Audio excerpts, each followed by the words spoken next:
terjadi. Dan juga jelangkung ini tidak sembarangan kita harus memainkannya. Kadangkala orang yang memainkan jelangkung ini merasa ketakutan setelah memain jelangkung. Karena apa?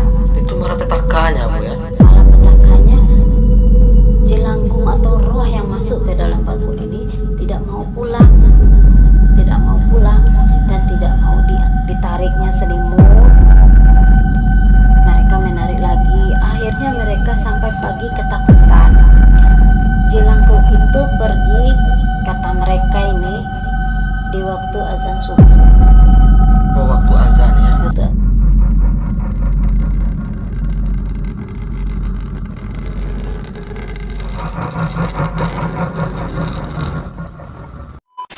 Saya akan bercerita tentang pengalaman ibu melihat orang bermain jelangkung. Ya. Jadi ibu masih muda waktu itu. Waktu itu ibu belum menikah dengan ayah. Waktu itu ibu sama teman-teman pernah melihat kakak-kakak yang lebih tua dari ibu sedang memulai memain jelangkung itu. Ibu melihat mereka mengumpulkan sejumlah alat. Sebelum memainkan jelangkung, mereka menyediakan dupa, dan dupa itu dihidupkan di depan pintu rumah, dan rumah tempat kita memainkan jelangkung harus dalam keadaan gelap. Dan juga menyediakan bakul yang berisi tanah kuburan yang harus kita masuki ke dalam bakul tersebut haruslah dengan tanah sosok orang yang telah meninggal dalam keadaan yang tidak wajar. Contohnya seperti orang mati bunuh diri, kecelakaan, atau mati berdarah seperti kecelakaan atau dibunuh. Nah, kenapa harus diambil tanah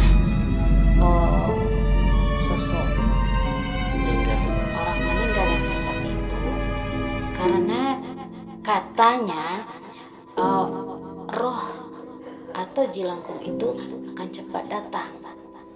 Oh, jadi kalau kita bermain jelangkung tanah Kuburan orang yang matinya dalam keadaan tidak wajar. Karena dengan memakai tanah tersebut, roh mereka nanti dipanggil akan cepat datang. Itu katanya dari orang yang memainkan jelangkung. Dan ibu melihat sendiri orang memasukkan tanah ke dalam bakul tersebut, dan bakul itu nanti ditusuk seperti lidi yang agak tebal ataupun bambu. itu fungsinya untuk apa? Fungsinya itu nanti kalau seperti ini, contohnya ini bakul, kita tusukkan lidi atau bambu seukuran 1 jempol panjang, dan memegang bakul itu harusnya 2 orang, karena nanti akan merasakan keseimbangan. Yang sebelah sini dan sebelah sini akan merasakan jelangkung itu datang, akan terasa beratlah bakul tersebut. Dan di waktu itu saya melihat juga ada pena dimasukkan ke sini dan menyediakan buku. Nanti apapun pertanyaan dari orang yang menanyakan jelangkung tersebut akan terjawablah dengan tulisan yang ditulis oleh jelangkung itu. Jadi kalau kita bermain jelangkung tuh, Bu, nggak semudah kita katakan ya, harus pakai dupa. Harus pakai dupa dan memakai kunci lama itu dimasukkan ke dalam tanah tersebut. Kunci itu kunci, fungsi kunci itu untuk apa, Bu?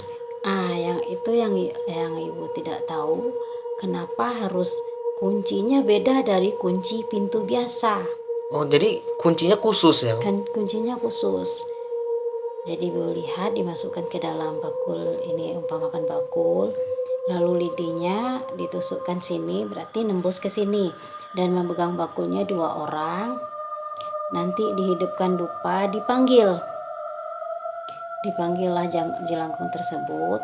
Akhirnya jelangkung itu datang dan bakul ini terasa berat. Dan di waktu itu ibu melihat anak-anak muda itu menanyakan di waktu itu orang sering memain togel, judi togel.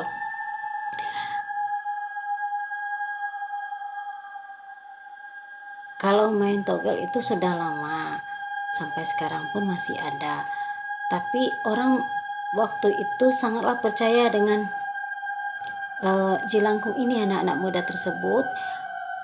Bisa jadi setelah mereka menanyakan jelangkung itu, nomor yang keluar alhamdulillah sama seperti yang ditulis jelangkung pada buku tersebut. Oh, jadi bisa jadi ini ya Bu ya, Bisa jadi kalau orang dahulu itu bermain jelangkung itu untuk mempertanyakan nomor togel itu. mempertanyakan nomor togel. Dan ibu juga tidak mengharapkan kita semua harus percaya dengan jelangkung ini, karena jelangkung ini kan kita memanggil iblis. Bisa kita percaya atau kebetulan itu terjadi. Dan juga jelangkung ini tidak sembarangan kita harus memainkannya. Kadangkala orang yang memainkan jelangkung ini merasa ketakutan setelah memain jelangkung. Karena apa? Itu malapetakannya Bu ya. Malapetakannya jelangkung atau roh yang masuk ke dalam bakul ini tidak mau pulang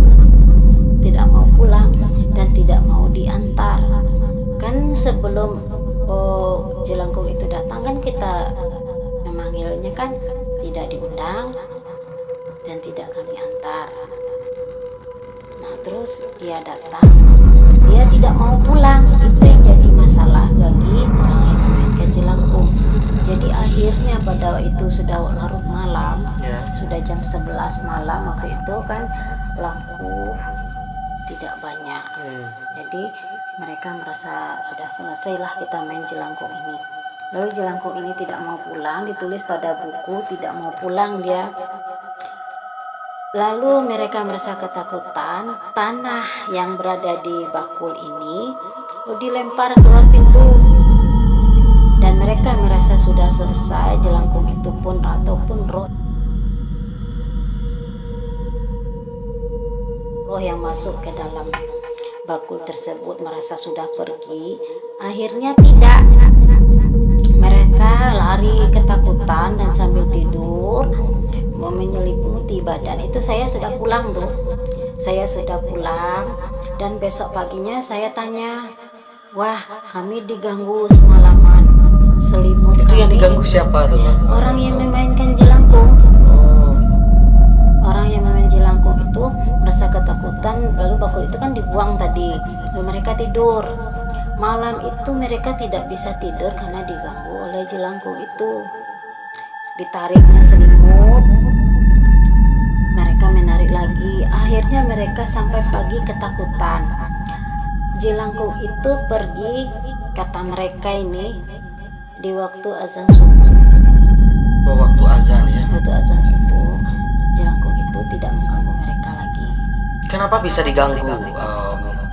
Karena mereka mungkin masih mau bermain dengan orang yang memainkan jelangkung jadi ini. jin ini masih mau bermain dengan manusia ini. Lalu mereka tidak mau pulang, dan orang memain jelangkung ini kan sudah merasa ngantuk. Nah, dan mereka tidak mau pulang, maka mereka merasa ketakutan, lalu dibuanglah tanah di depan rumah. Oh, enggak diantar? Enggak diantar. Seharusnya kita mengantar di mana, apa kita mengambil tanah tersebut. Karena sudah terlalu malam, jadi mereka merasa ketakutan, mereka buang aja di depan rumah.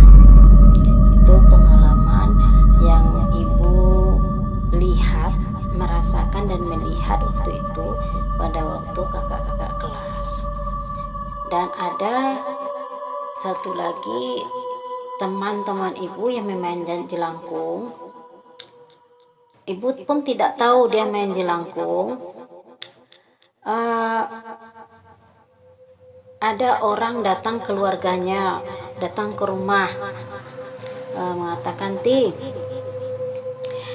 ini teman kamu main jelangkung, dia tidak mau pulang, dan teman kamu kesurupan." Di mana? Di dusun. Ada tiga orang teman saya, yang salah satunya yang kesurupan berat itu adalah Titin. Jadi kesurupannya itu bagaimana yang dikatakan berat itu? Yang dikatakan berat karena dia kesurupan, teriak-teriak, tidak mau dibilang membaca astagfirullah pun tidak mau. Keluarga